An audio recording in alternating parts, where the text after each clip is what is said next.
യുപിയിൽ ബാക്കിയുള്ളത് ഒരു സീറ്റാണ് റായ്ബറേലി. പ്രതിഷ്ഠാ ചടങ്ങിലേക്ക് സോണിയാഗാന്ധി പോകണമോ എന്നതൊരു രാഷ്ട്രീയ രാസപരിശോധനയാണ്. കോൺഗ്രസ് എന്താണെന്ന് നിരവധി കാലമായി BJP ആണ് വിശദീകരിക്കുന്നത് എന്നത് രാഷ്ട്രീയ യാഥാർത്ഥ്യവും.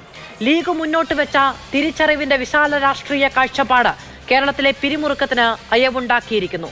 കോൺഗ്രസ് പങ്കെടുത്താലും ഇല്ലെങ്കിലും പ്രതിഷ്ഠാനന്തരം രാജ്യം എന്തു ചിന്തിക്കണമെന്നതിൽ BJPക്ക് നടപ്പാക്കാൻ കഴിയുമെന്ന് ആത്മവിശ്വാസമുള്ളൊരു രാഷ്ട്രീയ അജണ്ടയുണ്ട്. പതിവ് പോലെ കാഴ്ചക്കാരാകുമോ കോൺഗ്രസ് തൃശങ്കുവിലോ? സോണിയാഗാന്ധി പ്രതിഷ്ഠാ ചടങ്ങിൽ പങ്കെടുക്കുമോ? ലീഗ് നിലപാട് അഭിനന്ദനീയമോ? CPM തള്ളിപ്പറയുന്നത് തുടരുമോ? ഈ ചോദ്യങ്ങളാണ് സൂപ്പർ പ്രൈം ടൈം ഇന്ന് വിശദമായ ചർച്ചയ്ക്ക് മുന്നോട്ട് വെക്കുന്നത്. നമ്മളോടൊപ്പം അതിഥികൾ അഡ്വക്കേറ്റ് S. സുരേഷ് BJPയിൽ നിന്ന്, ശ്രീ N. ശ്രീകുമാർ കോൺഗ്രസ് സഹയാത്രികൻ, CPMൽ നിന്ന് V. ശിവദാസൻ MP. വിശദമായ ചർച്ചയിലേക്ക് ഇടവേളയ്ക്ക് ശേഷം.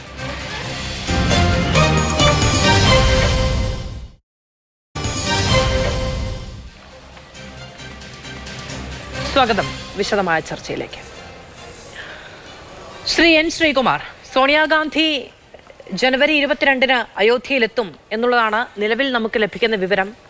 ശാരീരിക പ്രശ്നങ്ങൾ എന്നത് മാത്രമാണ് മുന്നിലുള്ള വെല്ലുവിളി. ഉത്തരേന്ത്യയിലെ നേതാക്കൾ എല്ലാവരും തന്നെ ഇക്കാര്യം ആവശ്യപ്പെട്ടു. സമ്മർദ്ദ രൂപേണ തന്നെ സോണിയ പോയേക്കും എന്നുള്ളതാണ് നമുക്ക് മുന്നിലുള്ള വിവരം എന്ന് പറയുന്നത്. സോണിയാഗാന്ധിക്ക്, കോൺഗ്രസ് നേതാക്കൾക്ക് അയോധ്യയിലേക്ക് പോകേണ്ടതുണ്ട് എന്നുള്ളത് ഒരു വലിയ രാഷ്ട്രീയ വെല്ലുവിളിയായി മാറിയത് ആരുടെ ആവശ്യമാണ്?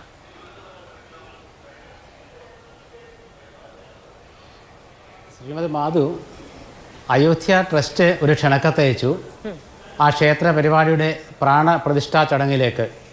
ആ ചടങ്ങിൽ കോൺഗ്രസിൻ്റെ പ്രതിനിധികൾ ആരെങ്കിലും പങ്കെടുക്കുമെന്നുള്ളതൊക്കെയാണ് ചോദ്യം. അപ്പോൾ എന്തുകൊണ്ടാണ് ഈ ചോദ്യം ഉയർന്നു വരുന്നത്? സാധാരണ രീതിയിൽ കോൺഗ്രസ് നേതാക്കൾ എല്ലാവരും ക്ഷേത്രങ്ങളിൽ പോകാറുള്ളതാണ്. പക്ഷേ ഇത്തവണ എന്തുകൊണ്ടാണ് ഇങ്ങനെയൊരു ചോദ്യം ഉയർന്നു വന്നത്? അപ്പോൾ അവിടെ ചർച്ചാ വിഷയമാക്കിയത് ന്യൂനപക്ഷത്തിൻ്റെ ആശങ്കയാണ്. എന്താണ് ന്യൂനപക്ഷത്തിൻ്റെ ആശങ്ക? BJP വീണ്ടും അധികാരത്തിൽ വരുമോ എന്നുള്ളത്. അപ്പോൾ BJP അധികാരത്തിൽ വരാതിരിക്കാൻ എന്ത് ചെയ്യണം? കോൺഗ്രസ് അധികാരത്തിൽ വരണം. കോൺഗ്രസ് അധികാരത്തിൽ വരണമെങ്കിൽ BJPയുടെ ഇത്തരത്തിലുള്ള രാഷ്ട്രീയ അജണ്ടയെ തുറന്നു കാണിക്കണം. ആ രാഷ്ട്രീയ അജണ്ടയെ തുറന്നു കാണിക്കേണ്ടത് സമയത്തിൻ്റെ അടിസ്ഥാനത്തിലാണ്. എന്താണ് ആ സമയത്തിൻ്റെ അടിസ്ഥാനം എന്ന് പറയുന്നത്? കാരണം കോൺഗ്രസ് എന്ന് പറയുന്നത് എല്ലാ സംസ്ഥാനങ്ങളിലും വേരുകളുള്ള, ചിലയിടത്ത് ഭരണമുള്ള, ചിലയിടത്ത് ജനപ്രതിനിധികളുള്ള, MP-മാരും MLA-മാരുമുള്ള ഒരു പാർട്ടിയാണ്. മാത്രമല്ല, ഭാരത് ജോഡോ യാത്രയ്ക്കിടെ രാഹുൽ ഗാന്ധിയുടെ യാത്രയിൽ ചേർന്ന ഒരുപാട് നിഷ്പക്ഷ മുഖങ്ങളുണ്ട്, അഭിപ്രായ സ്വരൂപകരുണ്ട്, വിവിധ മേഖലകളിലുള്ള പ്രമുഖരുണ്ട്. അപ്പോൾ ഇവരുടെയൊക്കെ ഒരു ഇവരുമായിട്ടൊക്കെ ഒരു ആശയ സംവാദം എന്താണ് ചെയ്യേണ്ടത് എന്നുള്ള ചോദ്യം, ഇതിനൊക്കെ ഉത്തരം കണ്ടെത്തണം. അപ്പോൾ അതിന് സമയം വേണം. ആ സമയത്തിനായി കാത്തിരിക്കുമ്പോൾ എന്താണ് പോകാത്തത്? ഇപ്പോൾ പോകണം, ഇപ്പോൾ തീരുമാനമെടുക്കണം എന്നൊക്കെ CPM പറയുമ്പോൾ നമ്മൾ എന്താണ് കരുതേണ്ടത്? അവർക്ക് കേരളത്തിലെ ഒരു വിഷയം മാത്രമായി മാറുന്നു. അങ്ങനെയാണിത് ചർച്ചയായത്. പക്ഷേ ആ അയോധ്യ ക്ഷേത്രത്തിലെ ആ ചടങ്ങിൽ കോൺഗ്രസിൻ്റെ ആര് പോയാലും ശരി, നമ്മുടെ ന്യൂനപക്ഷങ്ങൾക്ക് യാതൊരു ആശങ്കയും ഉണ്ടാകില്ല. കാരണം എന്താണെന്ന് വെച്ചാൽ, ന്യൂനപക്ഷങ്ങൾ ആഗ്രഹിക്കുന്നത് കോൺഗ്രസ് ഭരണമാണ്. കോൺഗ്രസ് ഭരണം എന്ന് പറയുമ്പോൾ ആ ക്ഷേത്ര ചടങ്ങിൽ പങ്കെടുക്കുന്ന കോൺഗ്രസ് നേതാക്കൾ BJPക്കൊപ്പം ചേരുമെന്ന ധാരണയില്ലല്ലോ. അപ്പോൾ പിന്നെ എന്തിനാണ് ഭയപ്പെടുന്നത്? അവർക്ക് ഭയമില്ല. പക്ഷേ ആരാണ് ഭയപ്പാട് ഉണ്ടാക്കാൻ ശ്രമിക്കുന്നത്? കോൺഗ്രസ് വിരുദ്ധർ ആരാണ്? കേരളത്തിൽ CPM, ദേശീയ തലത്തിൽ വിലക്കിയിരിക്കുന്നത്. ശ്രീ N. ശ്രീകുമാർ, നമുക്കിപ്പോൾ ഈ ചർച്ചയിൽ പോലും അങ്ങ് കോൺഗ്രസിന്റെ സഹയാത്രികനാണ്, രാഷ്ട്രീയം വ്യക്തമാക്കിയിട്ടുള്ള ഒരു മാധ്യമപ്രവർത്തകനാണ്. അതിനപ്പുറത്തേക്ക് കോൺഗ്രസിന്റെ ഒരു ഔദ്യോഗിക പാനലിസ്റ്റിനെ നമുക്ക് ലഭിക്കാത്തത് കോൺഗ്രസിന് അങ്ങനെ പൊതു ഒരു അഭിപ്രായം തുറന്നു പറയാൻ അല്പമെങ്കിലും പേടി അവശേഷിക്കുന്നത് കൊണ്ടാണ്. പേടി അവശേഷിക്കുന്നുണ്ടല്ല, ഇത് ചർച്ചയാക്കിയാൽ അതിന്റെ നേട്ടം ആർക്കാണ് മാധു? ഉദാഹരണത്തിന് CPM തന്നെ. CPM എന്തുകൊണ്ടാണ് ഇത് കേരളത്തിൽ ചർച്ചയാക്കുന്നത്? ഇന്ന് ശ്രീ ഗോവിന്ദ മാഷും കഴിഞ്ഞ ദിവസം സീതാറാം യെച്ചൂരി നടത്തിയ പ്രസ്താവനയിലെ ഒരു കാര്യം മാധു ശ്രദ്ധിച്ചുവോ? അവരാരും പറഞ്ഞില്ല കോൺഗ്രസ് പോകരുത് എന്ന് പറഞ്ഞില്ല. ക്ഷേത്ര ചടങ്ങിൽ കോൺഗ്രസ് പോകരുത് എന്ന് പറഞ്ഞില്ല. പകരം എന്താണ് പറഞ്ഞത്? കോൺഗ്രസിന് നിലപാടില്ല, കോൺഗ്രസ് നിലപാടെടുക്കുന്നില്ല, കോൺഗ്രസ് പാപ്പരത്വം കാണിക്കുന്നു എന്നൊക്കെയല്ലേ പറഞ്ഞേ? സീതാറാം യെച്ചൂരി ദേശീയ ജനറൽ സെക്രട്ടറിയാ. നമ്മുടെ ഒരു രാഷ്ട്രീയ നിലപാട് മറ്റുള്ളവർക്ക് വ്യാഖ്യാനിച്ച് വൃത്തികേടും വികലവുമാക്കാൻ കഴിയുന്നത് എപ്പോഴാണ്? അത് നമുക്ക് ജനങ്ങളെ കൃത്യമായി ഒരു സംശയത്തിനും ഇട നൽകാത്ത വിധം വിശദീകരിക്കാൻ കഴിയാതെ പോകുന്നിടത്താണ് മറ്റുള്ളവർക്ക് അതിനെ വ്യാഖ്യാനിക്കാൻ കഴിയുന്നത്. അപ്പോൾ ആ ഒരു ആശയ അടിത്തറ, കോൺഗ്രസ് എന്താണ് ചിന്തിക്കുന്നത്, എന്താണ് കോൺഗ്രസ് ഉദ്ദേശിക്കുന്നത് എന്നുള്ള നറേറ്റീവ് ഉണ്ടാക്കുന്നത് കഴിഞ്ഞ കുറെ കാലമായി ഇന്ത്യൻ രാഷ്ട്രീയത്തിൽ BJP ആണ്. കോൺഗ്രസ് എന്ത് ഉദ്ദേശിക്കുന്നു എന്ന് കോൺഗ്രസ് പറയുന്നതല്ല രാജ്യം അറിയുന്നത്, കോൺഗ്രസ് എന്ത് ഉദ്ദേശിക്കുന്നു എന്ന് BJP പറയുന്നതാണ് രാജ്യം അറിയുന്നത്. അവിടെയാണ് പ്രശ്നം. BJP ഉണ്ടാക്കുന്ന അജണ്ടയ്ക്ക് പിന്നാലെ ഒരു ഘട്ടത്തിൽ കോൺഗ്രസ് പോയിരുന്നു. അത് 2019 അതിനുശേഷം ഒരുപാട് നിലപാട് മാറ്റം കോൺഗ്രസിലുണ്ടായി ഭാരത് ജോഡോ യാത്രയ്ക്ക് ശേഷം. അപ്പോൾ ഇപ്പോൾ BJPയുടെ അജണ്ടയിലേക്ക് കോൺഗ്രസ് പോകാൻ ഉദ്ദേശിക്കുന്നില്ല. പക്ഷേ നമ്മുടെ ചില സുഹൃത്തുക്കൾ കോൺഗ്രസ് കേന്ദ്രത്തിൽ അധികാരത്തിൽ വരണമെന്ന് ആഗ്രഹിക്കുന്ന, എന്നാൽ കോൺഗ്രസിനെ പ്രത്യക്ഷത്തിൽ ഇഷ്ടപ്പെടാത്ത ചില സുഹൃത്തുക്കൾ ഇതൊരു ചർച്ചാ വിഷയമാക്കുകയാണ്. അതിനവർ അത് ന്യൂനപക്ഷ ആശങ്കയെ വളർത്തുകയാണ്. അപ്പോൾ അവിടെ നോക്കൂ, സമസ്തയുടെ അഭിപ്രായം എന്ന് പറഞ്ഞുകൊണ്ട് കഴിഞ്ഞ ദിവസം ഒരുപാട് ചർച്ച നടന്നു. എന്താണ് ആ ചർച്ചയ്ക്ക് അടിസ്ഥാനം? സമസ്തയുടെ മുഖപത്രമായ സുപ്രഭാതത്തിൽ ഒരു മുഖപ്രസംഗം വന്നു. ആ മുഖപ്രസംഗത്തിൽ കോൺഗ്രസ് പെട്ടെന്നെടുക്കാത്തത് എന്തുകൊണ്ടാണ് തീരുമാനം എന്നൊരു ചോദ്യം ഉയർത്തി. പക്ഷേ സമസ്തയുടെ അഭിപ്രായം അല്ലത്, അത് സമസ്ത വ്യക്തമാക്കി. എങ്ങനെയാണ് സമസ്ത വ്യക്തമാക്കിയത്? സമസ്തയുടെ തീരുമാനം വരേണ്ടത് 40 അംഗ പണ്ഡിത സഭയുടെ തീരുമാനമാണ്. അങ്ങനെ 40 അംഗ പണ്ഡിത സഭ അത്തരത്തിൽ യോഗം ചേർന്ന് തീരുമാനമെടുത്തിട്ടില്ല. പിന്നെ സുപ്രഭാതത്തിൽ വന്ന എന്താണ്? അത് പത്രാധിപ സമിതിയുടെ ഒരു അതിവൈകാരികമായ തീരുമാനം എന്നാണ് ഞാൻ പറയുന്നത്. സുപ്രഭാതം പത്രത്തിൽ പറഞ്ഞ ശരിയാണെന്ന് സമസ്ത പറയാത്രത്തോളം കാലം അത് സമസ്തയുടെ അഭിപ്രായമല്ല. പിന്നെ മുസ്ലിം ലീഗ് എന്താണ് പറയുന്നത്? നമ്മൾ ഈ മുഖപത്രങ്ങളെ പറ്റിയൊക്കെ നല്ല ധാരണയുള്ളവരാണ്. വീക്ഷണം എന്തെഴുതും, ദേശാഭിമാനി എന്തെഴുതും എന്നുള്ളതൊക്കെ നമുക്ക് വ്യക്തമാവുന്നുണ്ട്. ഇങ്ങനൊരു ചർച്ച ഉയർത്തിക്കൊണ്ടുവരിക എന്ന് സമസ്ത തീരുമാനിക്കാത്തടുത്ത സുപ്രഭാതത്തിൽ അങ്ങനെ ഒരു ലേഖനം വരില്ല. അത് കഴിഞ്ഞിട്ട് സമസ്ത അഭിപ്രായമല്ല എന്ന് തള്ളി പറയുന്നുണ്ടെങ്കിൽ ചർച്ച ഉണ്ടാകട്ടെ എന്ന സമസ്തയുടെ നല്ല ബോധ്യം അതിന് പിന്നാലെ ഉണ്ടെന്ന് വായിച്ചെടുക്കാൻ കഴിയാത്തൊരു മലയാളിയും കേരളത്തിൽ അവശേഷിക്കുന്നില്ല എന്ന് ഞാൻ വിചാരിക്കുകയും ചെയ്യുന്നു. പക്ഷേ ലീഗ് ഇന്നൊരു നല്ല നിലപാട് എടുത്തിട്ടുമുണ്ട്. ഞാൻ അങ്ങിലേക്ക് തിരികെ വരാം. ശ്രീ എസ് സുരേഷ്, കോൺഗ്രസിനെ എങ്ങനെ ഒരു തൃശങ്കുവിൽ കൊണ്ടുപോയി നിർത്തി, വന്നാലും വന്നില്ലെങ്കിലും അത് അവരുടെ രാഷ്ട്രീയ വീഴ്ചയാണെന്ന് വരുത്തി തീർക്കേണ്ട ആവശ്യം BJP കൊണ്ടോ? അല്ല മാധു, BJP ഒന്നും ചെയ്തിട്ടില്ല. കോൺഗ്രസിനെ ക്ഷണിച്ചതുപോലെ തന്നെ അവിടെ അയോധ്യയിലെ ശ്രീരാമ ജന്മഭൂമി ട്രസ്റ്റ് BJPയെയും ക്ഷണിച്ചു, ഇന്ത്യയുടെ പ്രധാനമന്ത്രിയെ ക്ഷണിച്ചു, ഇന്ത്യയിലെ വിവിധ മുഖ്യമന്ത്രിമാരെ ക്ഷണിച്ചു. അതുപോലെ തന്നെ സാമൂഹ്യ സാംസ്കാരിക മേഖലയിലുള്ള പ്രമുഖ വ്യക്തിത്വങ്ങളെ മുഴുവൻ ക്ഷണിച്ചു. BJPക്ക് ഇത്തരത്തിലുള്ളൊരു പ്രശ്നമില്ല. മധ്യപ്രദേശിൽ ഒരു സ്റ്റാൻഡ്, രാജസ്ഥാനിൽ വേറൊരു സ്റ്റാൻഡ്, ഛത്തീസ്ഗഡിൽ മറ്റൊരു സ്റ്റാൻഡ്, കേരളത്തിൽ വേറൊരു സ്റ്റാൻഡ്. ഇത്തരത്തിലുള്ള അർത്ഥശങ്കയ്ക്ക് BJPക്ക് ഒരു അർത്ഥശങ്കയില്ല. BJPക്ക് രാജ്യത്ത് മുഴുവൻ ഒരു നിലപാടേ ഉള്ളൂ. ആ നിലപാട് പ്രകടന പത്രികയിലൂടെ ഉൾപ്പെടെ പറഞ്ഞിട്ടുള്ള നിലപാടാണ്. ആ നിലപാട് ഏത് മുസ്ലിം സഹോദരന്മാരുടെ മുമ്പിലും, ക്രിസ്ത്യൻ സഹോദരന്മാരുടെ മുമ്പിലും, കോൺഗ്രസ്സുകാരുടെ മുമ്പിലും, കമ്മ്യൂണിസ്റ്റുകാരുടെ മുമ്പിലും, ഹിന്ദി ബെൽറ്റിലും കാശ്മീരിലും മിസോറാമിലും ഒക്കെ ഞങ്ങൾക്ക് ഒരു നിലപാടാണ്. ഞങ്ങൾ അത്തരത്തിൽ ഞങ്ങളുടെ നിലപാടിൻ്റെ പൈതൃകത്തിൽ അഭിമാനം കൊള്ളുന്നവരാണ്. പക്ഷെ കോൺഗ്രസിനെ സംബന്ധിച്ചിടത്തോളം മാധുവിനറിയാലോ, കോൺഗ്രസ് ഇവിടെ ഹമാസ് ഐക്യദാർഢ്യ പ്രകടനം നടത്തി കോഴിക്കോട്. എന്നാ നടത്തിയത്?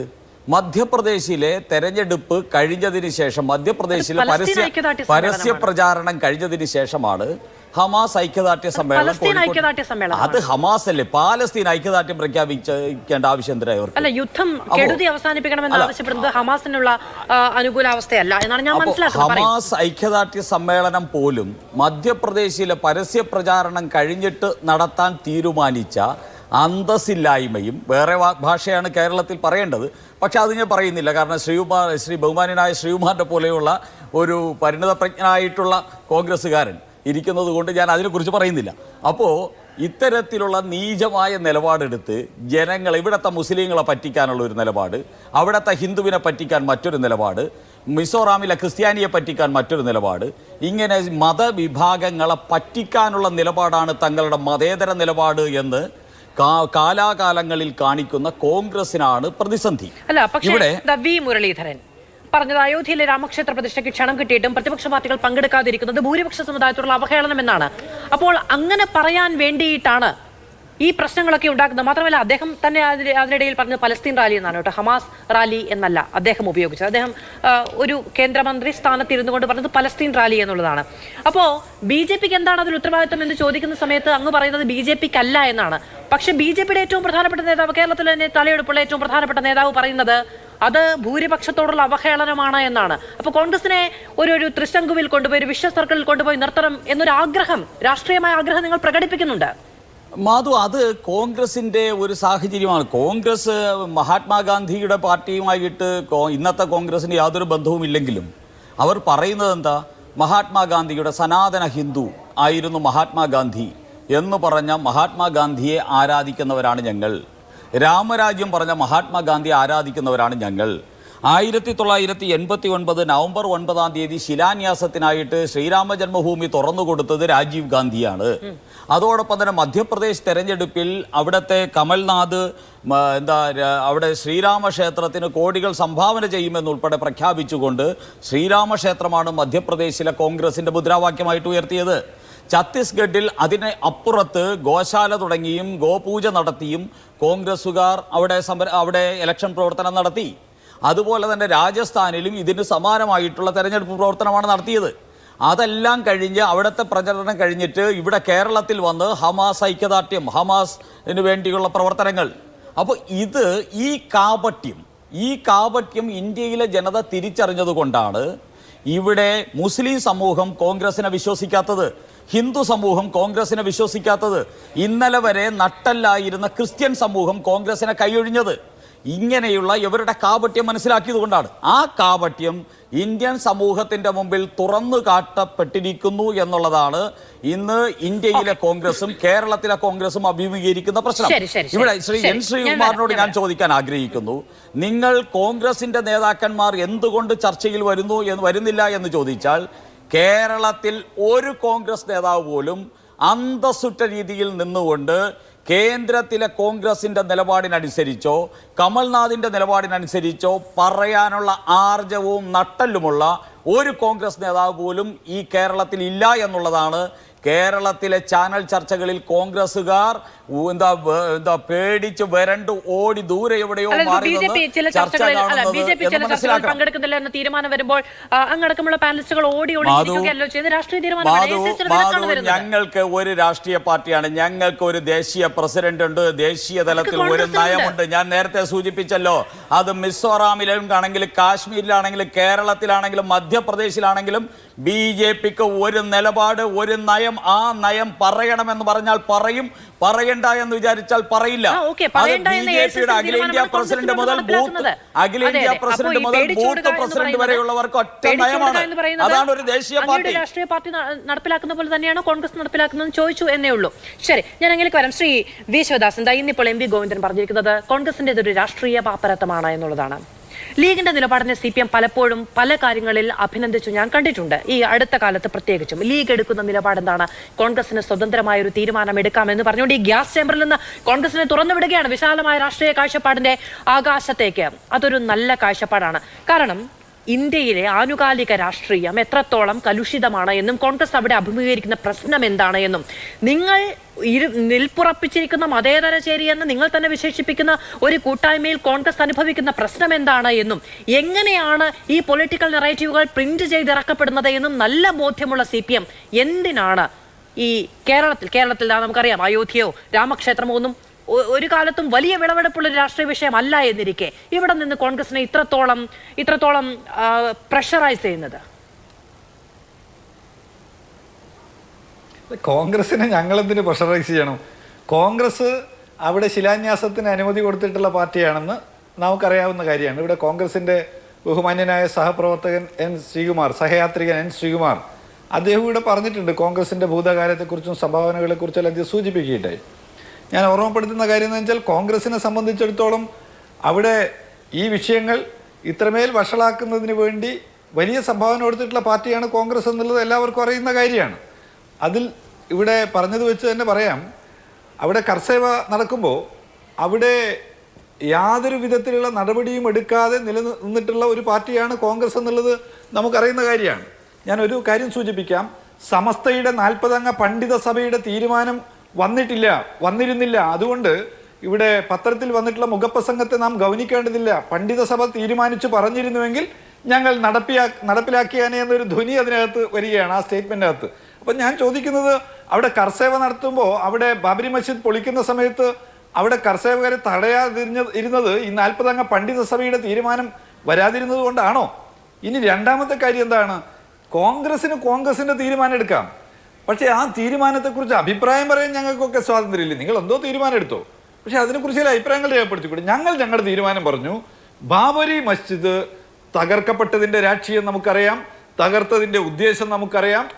അവിടെ ഇപ്പോൾ നടക്കാൻ പോകുന്ന പരിപാടിയുടെ രാഷ്ട്രീയ ഉദ്ദേശവും നമുക്കറിയാം.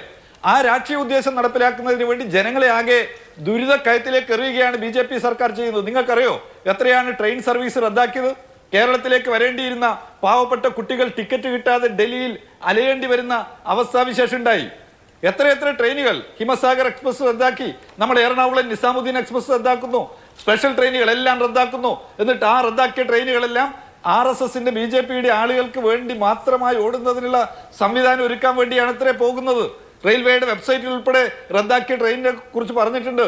പാവപ്പെട്ട കുട്ടികൾക്ക് അവരുടെ വിദ്യാഭ്യാസം കഴിഞ്ഞിട്ട് നാട്ടിലേക്ക് വരാൻ, അല്ലെങ്കിൽ തൊഴിലെടുക്കുന്നവർക്ക് അവരുടെ തൊഴിൽ സ്ഥലത്ത് നിന്ന് നാട്ടിലേക്ക് വരാനുള്ള അവസരം ഉള്ള അവസരം കൂടി ഇല്ലാതാക്കുന്ന സ്ഥിതിയല്ലേ ഉണ്ടായിട്ടുള്ളത്? ഇതെന്തിനു വേണ്ടിയാണ്? ഏതെങ്കിലും ഒരു സ്ഥലത്തേക്ക്, അത് അയോധ്യയിലേക്കാവട്ടെ അല്ലെങ്കിൽ മിർസാപൂരിലേക്കാവട്ടെ എവിടെയോ ആവട്ടെ, ട്രെയിൻ അനുവദിക്കുന്നതിനെ കുറിച്ച് ഞങ്ങൾക്ക് ഒരു അഭിപ്രായ വ്യത്യാസമൊന്നുമില്ല. പക്ഷേ കണ്ണൂർ എയർപോർട്ടിൽ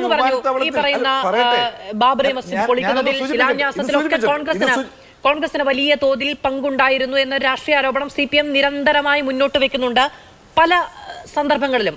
അങ്ങനെയാണെങ്കിൽ കോൺഗ്രസിന് അതിനോട് വളരെ ഐക്യപ്പെട്ട മനോഭാവമാണ് എങ്കിൽ എന്തിനാണ് ഇപ്പോൾ കോൺഗ്രസിന് ഈ ആകുലത എന്നാണ് അങ്ങ് വിചാരിക്കുന്നത്? അപ്പോൾ ആ ആകുലതയ്ക്ക് ഇപ്പോഴത്തെ രാഷ്ട്രീയ സാഹചര്യത്തിൽ BJPയിൽ നിന്ന് വിരുദ്ധമായി എന്തോ ഒന്നുണ്ട് എന്നത് അംഗീകരിച്ചു പോകേണ്ടേ? ഞങ്ങൾക്ക് കോൺഗ്രസിനെ ഞങ്ങൾ ശരിയായ നിലയിൽ വിലയിരുത്തുന്ന ആളുകളാണ്. BJPയെ പോലെയല്ല ഞങ്ങൾ കോൺഗ്രസിനെ കാണുന്നത്. കോൺഗ്രസിന് BJPയിൽ നിന്ന് വ്യത്യാസങ്ങളുണ്ട് എന്നുള്ളത് ഞങ്ങൾക്ക് അറിയാവുന്ന കാര്യമാണ്. BJP ഹിന്ദുത്വത്തിന്റെ BJPയുടെ നയങ്ങളെ സ്വീകരിച്ചുകൊണ്ട് തങ്ങൾക്ക് എങ്ങനെ വളരാൻ പറ്റുമെന്ന് കോൺഗ്രസ് പരീക്ഷണം നടത്തിക്കൊണ്ടിരിക്കുകയാണ്. കോൺഗ്രസിനോട് ഞങ്ങളുടെ അഭ്യർത്ഥനയാണ് കോൺഗ്രസിനോട് എന്താണ്? ദേശീയ രാഷ്ട്രീയത്തിൽ ഇന്ന് BJP നടപ്പിലാക്കിക്കൊണ്ടിരിക്കുന്ന കൊടിയ വർഗീയ നയങ്ങൾ, ആ വർഗീയത രാജ്യത്തുണ്ടാക്കാൻ പോകുന്ന വലിയ അതിക്രമമുണ്ട്. ഇവിടെ സുരേഷ് പറഞ്ഞതിനെ കുറിച്ച് ഞാൻ പ്രതിപാദിക്കാം. രാമനെക്കുറിച്ച്, ഗാന്ധിജിയുടെ രാമനെക്കുറിച്ച് അദ്ദേഹം പരാമർശിച്ചതുകൊണ്ട് അതിനെക്കുറിച്ചൊന്നും ഞാൻ പറയണല്ലോ. ഗാന്ധിജിയുടെ രാമനല്ല RSSന്റെ രാമൻ, ഗാന്ധിജിയുടെ രാമനല്ല BJPയുടെ രാമൻ. ഗാന്ധിജിയുടെ രാമൻ എന്താ? ഗാന്ധിജിയുടെ രാമൻ സത്യത്തിന്റെയും നീതിയുടെയും രാമനാ. പ്രാർത്ഥനാ മണ്ഡപത്തിലേക്ക് നടന്നു പോകുമ്പോൾ ഗാന്ധിജി പാടിയ പ്രാർത്ഥനാ ഗീതം മനസ്സിലുണ്ടാവണം. ആ മനസ്സിലുണ്ടാവണം എന്ന് പറയുന്നത് എന്താ?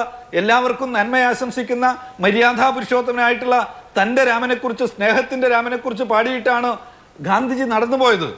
ആ ഗാന്ധിജിയുടെ നെഞ്ചിലേക്ക് വെടിയുതിർത്ത കാപാലികൻ വിളിച്ചത് രാമനെയാണ്. ഗാന്ധിജിയുടെ രാമൻ തൻ്റെ അച്ഛൻ്റെ സത്യം സംരക്ഷിക്കുന്നതിന് വേണ്ടി കാട്ടിലേക്ക് പോകാൻ തയ്യാറായ, സിംഹാസനം ഉപേക്ഷിക്കാൻ തയ്യാറായ, സ്വർണ്ണ കിരീടം ഉപേക്ഷിക്കാൻ തയ്യാറായിട്ടുള്ള രാമനാണ്, സത്യത്തിന്റെ നീതിയുടെ രാമൻ. എന്നാൽ ഗാന്ധിജിയുടെ നെഞ്ചിലേക്ക് ഉതിർത്തിട്ടുള്ള ഗോഡ്സെയുടെ രാമനോ, ഗോഡ്സെയുടെ രാമൻ ഗുജറാത്തിൽ പാവപ്പെട്ട മനുഷ്യരെ പിച്ച് ചീന്തുന്നതിന്, ചുട്ടുകൊല്ലുന്നതിന് നേതൃത്വം നൽകിയിട്ടുള്ള രാമനാണ്.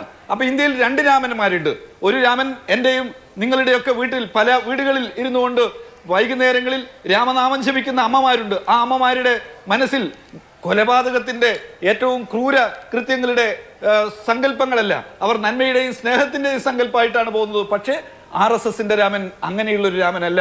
അതുകൊണ്ട് ഇനിയും പള്ളി തകർക്കണം, അമ്പലം പണിയണം എന്നുള്ള മുദ്രാവാക്യമല്ല ഗാന്ധിജിയുടെ രാമം മുന്നോട്ട് വെക്കുക. ഗാന്ധിജിയുടെ രാമം മുന്നോട്ട് വെക്കുക, പാവങ്ങൾക്ക് ഭക്ഷണം കൊടുക്കണം, പാവപ്പെട്ടവർക്ക്, തൊഴിലില്ലാത്തവർക്ക് തൊഴിൽ കൊടുക്കണം എന്നുള്ളതാണ്. അതാണ് ഗാന്ധിജിയുടെ രാമനും ഇപ്പോ RSS മുന്നോട്ട് വെക്കുന്ന രാമനും തമ്മിലുള്ള വ്യത്യാസം. നിങ്ങൾ അറിയണം എന്താ നമ്മുടെ എഴുത്തച്ഛൻ നമ്മളെ പഠിപ്പിച്ചിട്ടുള്ളത്. എഴുത്തച്ഛന്റെ രാമായണം അദ്ദേഹത്തിന്റെ അധ്യാത്മരാമായണം കിളിപ്പാട്ടിൽ എന്താ, അദ്ദേഹത്തിന്റെ കിളിപ്പാട്ടിൽ എന്താ നമ്മളോട് പറഞ്ഞിട്ടുള്ളത്? ജന്മനാശാദികൾ ഏതുമില്ലാത്ത വസ്തു, ജന്മനാശാദികൾ ഏതുമില്ലാത്ത വസ്തു. എന്നിട്ട് പറഞ്ഞു പരബ്രഹ്മമീ ശ്രീരാമൻ എന്നറിയുക നീ എന്ന് നമ്മളെ പഠിപ്പിച്ചില്ലേ? അതാണോ RSS പറയുന്നത്? ജന്മവും നാശവും ഒന്നുമില്ലാത്ത പരബ്രഹ്മമാണ് എൻ്റെ രാമൻ എന്ന് നമ്മളെ പഠിപ്പിച്ച എഴുത്തച്ഛന്റെ രാമനെ കുറിച്ചാണോ നിങ്ങൾ പറയുന്നത്? എഴുത്തച്ഛന്റെ രാമൻ ഒരുപാട് ജന്മസ്ഥലങ്ങളുണ്ട്. എഴുത്തച്ഛന്റെ രാമൻ ഈ ലോകത്ത് എല്ലായിടത്തും ജനിക്കുന്ന, എല്ലായിടത്തും ഉള്ള സർവ്വവ്യാപിയായിട്ടുള്ള രാമനാണ്, നന്മയുടെ രാമനാണ്. എന്നാൽ RSSന്റെ രാമൻ ഒരിടത്തു മാത്രം ജനിച്ചിട്ടുള്ള രാമനാണ്. ഈ വ്യത്യാസം നിങ്ങൾ മറന്നു പോകരുത് എന്നുള്ളതാണ് ഞാൻ ഓർമ്മപ്പെടുത്തുന്നത്. ഓക്കെ, ശരി. ശ്രീ വി ശിവദാസൻ, ശ്രീ N ശ്രീകുമാർ, ഈ പലയിടങ്ങളിൽ പല രാഷ്ട്രീയ സാഹചര്യങ്ങളിൽ സ്വീകരിക്കുന്ന പല രാഷ്ട്രീയ നിലപാടുകൾ, അതിന്റെ കാപഠ്യം ഇന്ത്യ തിരിച്ചറിയുന്നത് കൊണ്ടാണ് കോൺഗ്രസ് പരാജയപ്പെട്ടു പോകുന്നത് എന്നുള്ളതാണ് ശ്രീ S സുരേഷ് പറഞ്ഞിരിക്കുന്നത്. ആ നിലപാടുകളെ, അത് നിങ്ങൾ എന്തുദ്ദേശിച്ചിട്ടാണ് പറയുന്നത് എങ്കിലും അതങ്ങനെയല്ല അത് BJPയുടെ പൊളിറ്റിക്കൽ നറേറ്റീവുമായി ചേർത്തു നിർത്തി അവർക്ക് രാഷ്ട്രീയ വിജയങ്ങൾ ഉണ്ടാക്കി കൊടുക്കുന്ന തരത്തിൽ പ്രചരിപ്പിക്കാൻ BJPക്ക് കഴിയുന്നുമുണ്ട്. കോൺഗ്രസിന്റെ നേതാക്കൾ വിളിച്ചയുടനെ അവിടെ പോയാലും അതിന് മറ്റൊരു തരം വ്യാഖ്യാനമുണ്ടാകും, പോയില്ലെങ്കിലും ഉണ്ടാകും. സീതാറാം യെച്ചൂരിയെ പോയി ക്ഷണിച്ചു കഴിഞ്ഞിട്ട് അദ്ദേഹം വരുന്നില്ല എന്ന് പറഞ്ഞപ്പോൾ BJP നേതാക്കൾ എന്താണ് പറഞ്ഞത്? രാമന്റെ DNA അല്ല സീതാറാമിലുള്ളത് എന്നുള്ളതാണ്. അത്തരം ഒരു DNA അല്ല കോൺഗ്രസിലുള്ളത് എന്ന പ്രചാരണം കോൺഗ്രസിന് താങ്ങാൻ കഴിയുന്നതാണോ? മാധു, നിങ്ങൾ ഇവിടെ BJPയെയും അതുപോലെ ഹലോ പറയൂ, എനിക്ക് കേൾക്കാം, എനിക്ക് കൃത്യമായി കേൾക്കാം. അതായത് നമ്മൾ കോൺഗ്രസിനെ താരതമ്യം ചെയ്യുമ്പോൾ BJPയുമായിട്ട് താരതമ്യം ചെയ്യുക, അതല്ലാതെ മറ്റ് പ്രാദേശിക കക്ഷികളുമായി താരതമ്യം ചെയ്യാതിരിക്കുക. ഇവിടെ BJP രാമജന്മ ട്രസ്റ്റ് ഭൂമിയുടെ ക്ഷണപത്രം കിട്ടിയപ്പോൾ കോൺഗ്രസിൻ്റെ വിമർശകർ പറഞ്ഞത് അത് BJPയുടെ ക്ഷണക്കത്തായിട്ടാണ് പറയുന്നത്. എന്തിനാണ് BJPയുടെ ക്ഷണക്കത്തായിട്ട് പറയുന്നത്? അത് കോൺഗ്രസിനെ ഉപദ്രവിക്കാൻ വേണ്ടിയാണ്. അപ്പോൾ അവിടെ ന്യൂനപക്ഷത്തിൻ്റെ മുഖം കൊണ്ടുവരികയാണ്. അപ്പോൾ നമ്മുടെ ന്യൂനപക്ഷ സമുദായ അംഗങ്ങൾ എൻ്റെ ഒരു നിരീക്ഷണത്തിൽ അവർ ആഗ്രഹിക്കുന്നത് കോൺഗ്രസിൻ്റെ പ്രതിനിധികൾ ആ ചടങ്ങിൽ പങ്കെടുത്ത് BJPയുടെ ആ രാഷ്ട്രീയ അജണ്ട പൊളിക്കണമെന്ന് തന്നെയാണ്. ഇവിടെ സത്യത്തിൽ CPM ഒരു വെട്ടിൽ വീണില്ലേ മാധു? കാരണം CPM ഇതിൽ കോൺഗ്രസിനെ കുറ്റം പറഞ്ഞുകൊണ്ടിരിക്കുകയാണ്. അപ്പോൾ എന്താണ് അവരിപ്പോൾ പറയുന്നത്? എന്താണ്? ബാബർ പള്ളി പൊളിച്ച സ്ഥലത്ത് എന്ന് കൂട്ടിച്ചേർക്കുകയാണ്. ബാബർ പള്ളി പൊളിച്ചതിന് ശേഷമല്ലേ UPA ഗവൺമെൻറ് അധികാരത്തിൽ വന്നത്? ഒന്നാം UPA ഗവൺമെൻറ്റിൽ കോൺഗ്രസിന് പിന്തുണ കൊടുത്തത് CPM അല്ലേ? അപ്പോൾ അന്ന് അവരിതൊക്കെ മറന്നോ? അപ്പോൾ തരം കിട്ടുമ്പോൾ തരം പോലെ ബാബർ പള്ളി എടുത്ത് പ്രയോഗിക്കുന്ന ആ ഒരു CPMൻ്റെ നയത്തെയൊക്കെ കാലം മനസ്സിലാക്കി കഴിഞ്ഞു. മാധു, പഴയ കാലത്തുള്ള ഒരു ന്യൂനപക്ഷ സമുദായമല്ല ഇപ്പോൾ ഉള്ളത്. തലമുറ മാറി, വിദ്യാഭ്യാസവും ഒക്കെയുള്ള ഒരുപാട് യുവാക്കൾ ഇന്ന് ന്യൂനപക്ഷത്തിലുണ്ട്. അവരെ സംബന്ധിച്ചിടത്തോളം നല്ല രാഷ്ട്രീയ ബോധമുണ്ട്. അതുകൊണ്ടല്ലേ മലപ്പുറത്തെ നിങ്ങൾ ആലോചിക്കൂ, മലപ്പുറത്തുള്ള സംഭവവാസങ്ങൾ നമ്മൾ കാണുന്നതല്ലേ വിദ്യാഭ്യാസ രംഗത്ത്. ഇന്ന് മുസ്ലിം ലീഗ് എന്തുകൊണ്ടാണ് ഒരു മാധു വളരെ പ്രശംസിച്ച ഒരു തീരുമാനം എടുത്തത്? എന്തുകൊണ്ടാണ്? കാരണം BJPയുടെ രാഷ്ട്രീയ അജണ്ട പൊളിക്കണമെങ്കിൽ കോൺഗ്രസ് ചില നയങ്ങൾ എടുത്തേ പറ്റൂ. ലീഗിന്റെ ആ തീരുമാനം വളരെ ബഹുമാനത്തോടുകൂടി മാത്രം നോക്കിക്കാണാൻ കഴിയുന്ന ഒന്നാണ്. കോൺഗ്രസിന് നഷ്ടപ്പെടുന്നത് എന്ത് എന്നുള്ള നല്ല ബോധ്യമുണ്ട് ലീഗിന്. മാത്രമല്ല ഈ പറയുന്ന ന്യൂനപക്ഷത്തിന് ഏറ്റവും വലിയ ആശ്രയമായി ലീഗ് കോൺഗ്രസിനെ കാണുന്നുണ്ടെങ്കിൽ കോൺഗ്രസ് അവിടെ അധികാരത്തിലുണ്ടാകണം, കോൺഗ്രസ് നിലനിൽക്കണം. അവരുടെ അവസാനത്തെ കച്ചിത്തുരുമ്പും വേരിന്റെ അടിയിൽ അവസാനത്തെ മണ്ണും ഊർന്നു പോയി കഴിഞ്ഞിട്ട് കോൺഗ്രസ് ഞങ്ങളോടൊപ്പം ഉണ്ടെന്ന് പറഞ്ഞിട്ട് ലീഗിനൊന്നും കിട്ടാനില്ല, ഈ പറയുന്ന ആർക്കും ഒന്നും കിട്ടാനുമില്ല. പക്ഷെ അവിടെ കോൺഗ്രസിനുള്ള നിലപാടോ AICC വിലക്കിയത് കൊണ്ട് മിണ്ടാതിരിക്കുന്നു എന്ന് പറഞ്ഞെന്ന് അല്ലാതെ മിണ്ടിയപ്പോഴൊക്കെ അഭിപ്രായ ഐക്യമായിരുന്നല്ലോ അല്ലേ പ്രകടമായത്? കോൺഗ്രസ്സിലെ വിശ്വാസികളും അവിശ്വാസികളും ഉണ്ട്. അതിൽ വിശ്വാസികളും അവിശ്വാസികളും ചില കാര്യങ്ങളിൽ വ്യത്യസ്ത അഭിപ്രായങ്ങൾ പറയും. അങ്ങനെ അഭിപ്രായം പറഞ്ഞ് കോൺഗ്രസ് പ്രവർത്തകർക്കിടയിൽ അസ്വസ്ഥത ഉണ്ടാക്കാതിരിക്കാനാണ് പരസ്യമായിട്ട് വിലക്കേർപ്പെടുത്തിയത്. കോൺഗ്രസിൻ്റെ നേതാക്കൾ ക്ഷേത്രങ്ങളിൽ പോകുന്ന പുതുമയല്ല. നിങ്ങൾ ഇന്ദിരാഗാന്ധിയെ ആലോചിക്കൂ. ഇന്ദിരാഗാന്ധി കോൺഗ്രസിൻ്റെ ചിഹ്നമായ കൈപ്പത്തി തിരഞ്ഞെടുത്തു. അന്ന് ഇന്ദിരാഗാന്ധി സന്ദർശിക്കാൻ വന്ന ക്ഷേത്രം പാലക്കാട് ഏമൂർ ഭഗവതി ക്ഷേത്രമാണ്. എന്തിനാണ് അവിടെ വന്നത്? അന്നിത് ചർച്ചയാക്കാതിരുന്നത് അന്ന് BJP അല്ല, അന്ന് ജനസംഘമായിരുന്നല്ലോ. BJP വരുന്നതിന് മുമ്പുള്ള ജനസംഘത്തിൻ്റെ നേതാക്കൾ, പിന്നീട് ജനതാ പാർട്ടി നേതാക്കളൊക്കെ ചർച്ചയാക്കാതിരുന്നത് ആ കാലത്തിൻ്റെ പ്രത്യേകതയാണ്. പക്ഷേ നിങ്ങൾ വേറൊരു കാര്യം ആലോചിക്കുക, ആ ഇന്ദിരാഗാന്ധിയെ വർഗീയവാദിയായിട്ട് ആരും ചിത്രീകരിച്ചില്ല. ഇന്ദിരാഗാന്ധിയുടെ പോയതിനെ ന്യൂനപക്ഷങ്ങളുടെ പേരിൽ ആരും ഇന്ദിരാഗാന്ധിക്ക് തന്റെ രാഷ്ട്രീയം എന്താ എന്ന് ജനത്തോട് കൃത്യമായി പറഞ്ഞു ഫലിപ്പിക്കാനുള്ള കഴിവുണ്ടായിരുന്നു. പക്ഷെ ഇന്ന് കോൺഗ്രസിന്റെ ആരും, രാഹുൽ ഗാന്ധിയോ സോണിയാഗാന്ധിയോ ഖാർഗെയോ ആര് എന്ത് പറഞ്ഞാലും എന്തു കേൾക്കണമെന്ന് തീരുമാനിക്കുന്നത് BJP ആണ്. അവിടെ നിങ്ങൾ പണ്ട് ഇന്ദിര എന്തു പറഞ്ഞു, ഇന്ത്യ എന്തു കേട്ടു എന്നതിൽ അഭിരമിച്ചിട്ട് എന്താണ് കാര്യം? അല്ല മാധു ഏത് രീതിയിൽ അങ്ങനെ നിരീക്ഷിക്കുന്നതെന്ന് എനിക്കറിയുന്നില്ല. ഞാൻ ഒരു ചെറിയ ഉദാഹരണം പറയാം. അതായത് നമ്മുടെ നാട്ടിലെ ദേശീയ തലത്തിൽ കോൺഗ്രസിൻ്റെ ഒരുപാട് നേതാക്കളുണ്ട്. ഈ നേതാക്കൾക്കൊക്കെ വ്യത്യസ്ത അഭിപ്രായങ്ങൾ കാണും. അത് BJPയിലും ഉണ്ട്. പക്ഷേ BJPയിലെ ഒരു സർവാധിപത്യ സമീപനം ഉള്ളതുകൊണ്ട് അത് പുറത്തു വരുന്നില്ലെന്ന് മാത്രമേ ഉള്ളൂ. കോൺഗ്രസിൽ അങ്ങനെയല്ല. നിങ്ങൾ ആലോചിച്ച് നോക്കൂ, ഈ രാമജന്മ ട്രസ്റ്റിൻ്റെ കാര്യത്തിൽ BJPയുടെ നേതാക്കളായ LK അദ്വാനി, മുരളി മനോഹർ ജോഷിയോടൊക്കെ ഈ നേതൃത്വം സ്വീകരിച്ച നിലപാടെന്തായിരുന്നു? നമ്മൾ കണ്ടതല്ലേ. ഇവിടെ ചർച്ചാ വിഷയമാകുന്നത് എന്തുകൊണ്ടാണ്? കോൺഗ്രസ് അതിൽ പങ്കെടുക്കുമോ ഇല്ലയോ ഉള്ളതാണ് ചർച്ച. അത് കേരളത്തിലാണ് കൂടുതൽ ചർച്ച ചെയ്യപ്പെടുന്നത്. അതിന് ഇവിടുത്തെ രാഷ്ട്രീയ സാഹചര്യം CPM ഇവിടെ ശക്തമാണ് എന്നുള്ളതുകൊണ്ടാണ്. ഞാൻ ഇന്നത്തെ ഒരു ചെറിയ ഉദാഹരണം പറയാം. കോൺഗ്രസിൻ്റെ രണ്ട് നേതാക്കൾ രണ്ട് അഭിപ്രായം പറഞ്ഞു. മുരളീധരൻ പറഞ്ഞു ആ ചടങ്ങിൽ പങ്കെടുക്കാൻ പാടില്ല. VM സുധീരനും പറഞ്ഞു ആ ചടങ്ങിൽ പങ്കെടുക്കാൻ പാടില്ല. മുല്ലപ്പള്ളി പറഞ്ഞു പങ്കെടുക്കരുത് എന്ന് പറഞ്ഞു. സുധീരൻ ആ ചടങ്ങ് അതെ അല്ല, ഞാൻ രണ്ടുപേരുടെ മാത്രം പറയാൻ കാരണം ഞാൻ തുടർന്ന് പറയുമ്പോൾ മനസ്സിലാകും. ശ്രീ MV ഗോവിന്ദ മാഷ് പറഞ്ഞു ശ്രീ സുധീരൻ പറഞ്ഞ കാര്യം എന്ന് പറഞ്ഞു. അദ്ദേഹത്തെ അതിനെ ശ്ലാഘിക്കുന്ന രീതിയിൽ പറഞ്ഞു.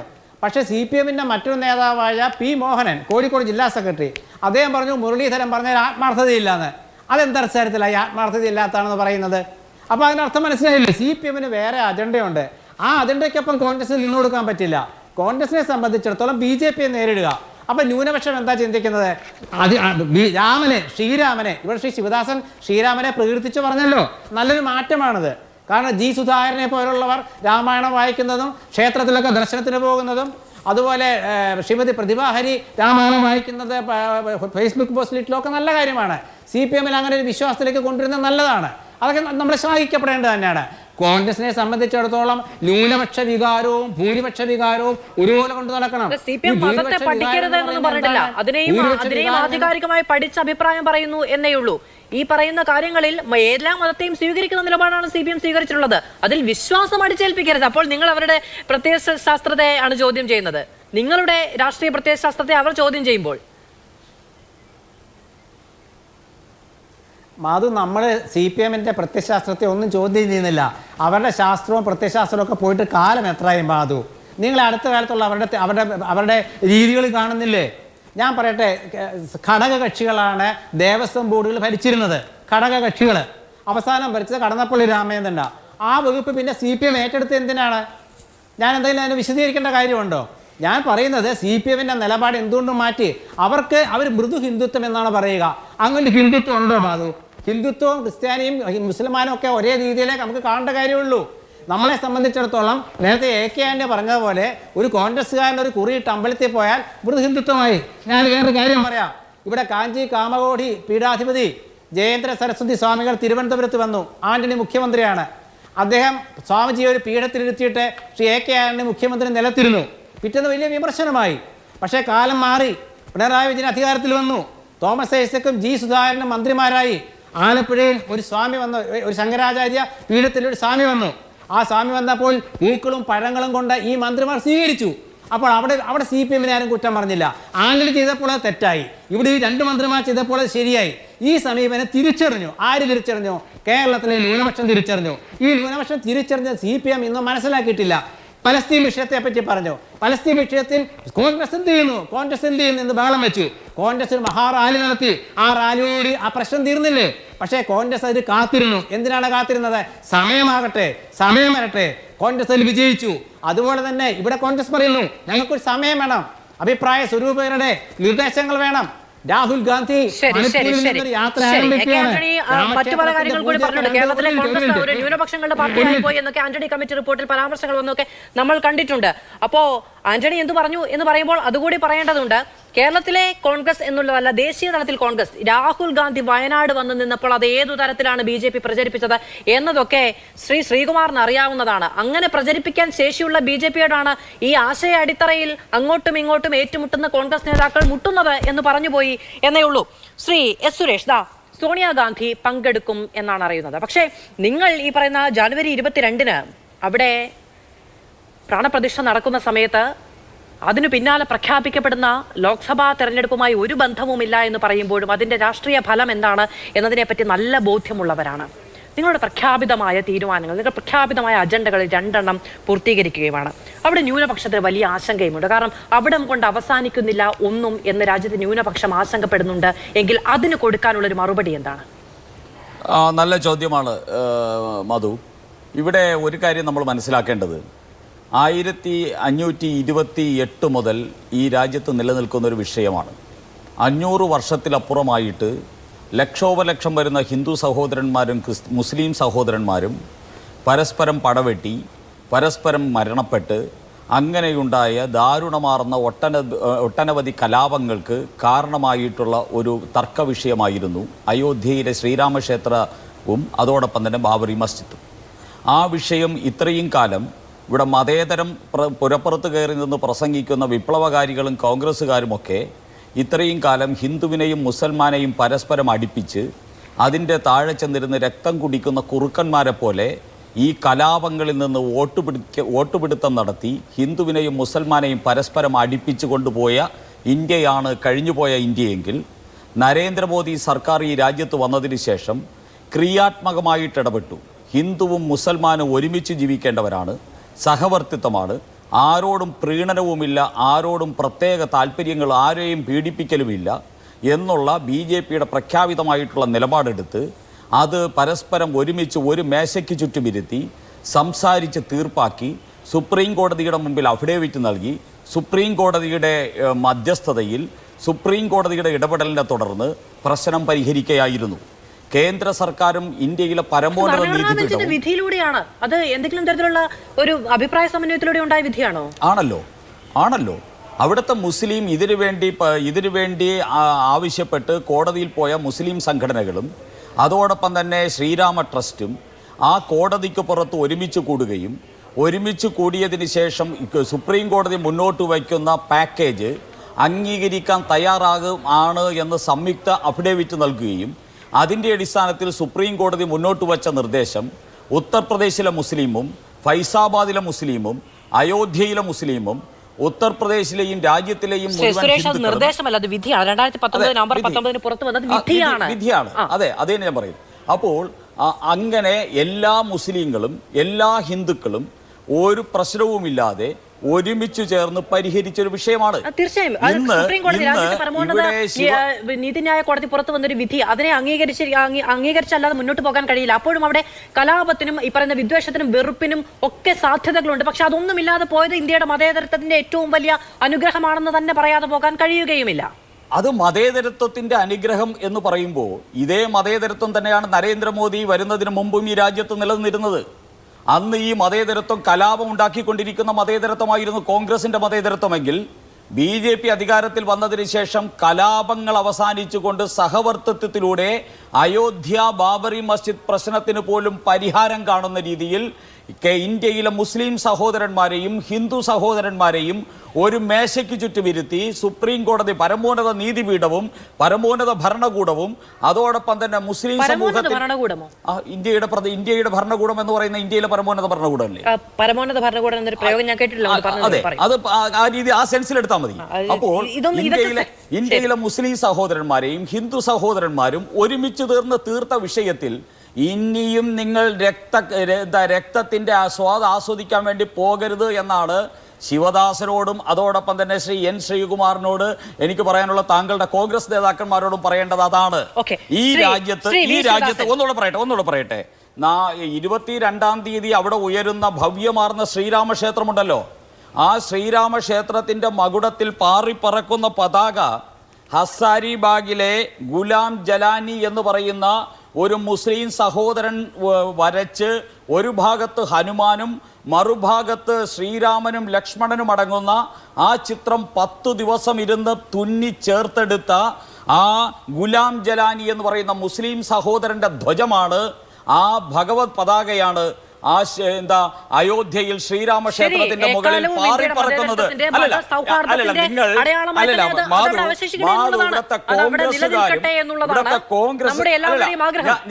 അത് അങ്ങനെ പറഞ്ഞു പോകരുത്. ഇവിടുത്തെ കോൺഗ്രസ്സുകാരും കമ്മ്യൂണിസ്റ്റുകാരും ഒക്കെ മതേതരം പറഞ്ഞ് മതകലഹം ഉണ്ടാക്കുമ്പോൾ ഞങ്ങൾ മതേതരം പറഞ്ഞിട്ട് മതസൗഹാർദ്ദത്തിന്റെ മഹത്തായിട്ടുള്ള ധ്വജമാണ് അയോധ്യയിൽ ശ്രീരാമക്ഷേത്രത്തിന്റെ മുകളിൽ പാറിപ്പറക്കുന്നത് എന്നത് ഇന്ത്യൻ മതേതരത്വത്തിനും BJP നൽകുന്ന ഏറ്റവും മഹനീയമായിട്ടുള്ള ഒരു മാതൃകയാണ് എന്ന് പറയാൻ ആഗ്രഹിക്കുന്നു. മതേതരത്വം പുറപ്പുറത്തു കയറി നിന്ന് പറയുന്നവരാണ്, പ്രതിപക്ഷ നിരയിലുള്ളവരാണ് എന്നുള്ളതാണ് BJPയുടെ ആരോപണം. BJP അധികാരത്തിൽ വന്നതിന് ശേഷം, നരേന്ദ്രമോദി അധികാരത്തിൽ വന്നതിന് ശേഷം സമന്വയത്തിലൂടെ ഉണ്ടായ വിധി എന്നാണ് 2019 നവംബർ 19 പുറത്തു വന്ന സുപ്രീം കോടതി വിധിയെ പോലും അദ്ദേഹം വിശേഷിപ്പിക്കുന്നത്. അങ്ങനെ കാലാകാലങ്ങളിൽ മതം പറഞ്ഞ് എപ്പോഴൊക്കെ അയോധ്യ വിഷയമായിട്ടുണ്ടോ അപ്പോഴൊക്കെ BJPക്കെതിരെ വോട്ട് സമാഹരിക്കാനുള്ള ഒരു തന്ത്രം മാത്രമായി അതിനെ വളർത്തിയെടുത്തത് ഇപ്പോഴത്തെ പ്രതിപക്ഷ ചേരിയിലുള്ളവരാണ് എന്നാണ് നിങ്ങളുടെ എല്ലാ കാലത്തെയും ആരോപണത്തെ അവർ തിരിച്ചു വെക്കുന്നത്. മതരാഷ്ട്രവാദികളുടെ സമാധാനവാദം കേൾക്കുമ്പോൾ പൊട്ടിച്ചിരിക്കുകയല്ലാതെ മറ്റൊന്നും ചെയ്യാനില്ല. കാരണം ഗാന്ധിജിയുടെ നെഞ്ചിലേക്ക് വെടിയുതിർക്കുന്നതിന് വേണ്ടി നടന്നുപോയ ആ ചെറുപ്പക്കാരൻ നിറഞ്ഞ പുഞ്ചിരിയോടെയും വിനയത്തോടു കൂടിയാണ് നടന്നു പോയിരുന്നതെന്ന് ഓർമ്മിക്കുക. ഗുജറാത്തിൽ കൊല ചെയ്യപ്പെട്ടിട്ടുള്ള 100 കണക്കിന് വരുന്ന പാവപ്പെട്ട മനുഷ്യരുടെ ചോര അവിടെ ബിൽക്കീസ് ബാനു എന്ന യുവതി എത്രയെത്ര ആളുകളുടെ ചോരയുടെ കഥകളാണ് നരേന്ദ്രമോദി മുഖ്യമന്ത്രിയായപ്പോൾ ഗുജറാത്തിൽ നാം കേട്ടത്. മണിപ്പൂര് ഇപ്പോഴും ഉണങ്ങാത്ത മുറിവായിട്ട് നിൽക്കുകയാണ്. ശവശരീരങ്ങൾ ഇപ്പോഴും മറവ് ചെയ്യാൻ തയ്യാറാവാതെ മുദ്രാവാക്യങ്ങളും പ്രതിഷേധവുമായിട്ട് നിറഞ്ഞു നിൽക്കുന്ന മണിപ്പൂരിന്റെ ആ മണ്ണ് നമ്മുടെ എല്ലാം മനസ്സിനെ എത്രമേൽ വേദനിപ്പിക്കുകയാണ്. ആരാണ് മണിപ്പൂരിൽ ഭരിക്കുന്നത് എന്നുള്ളത്, ആരാണ്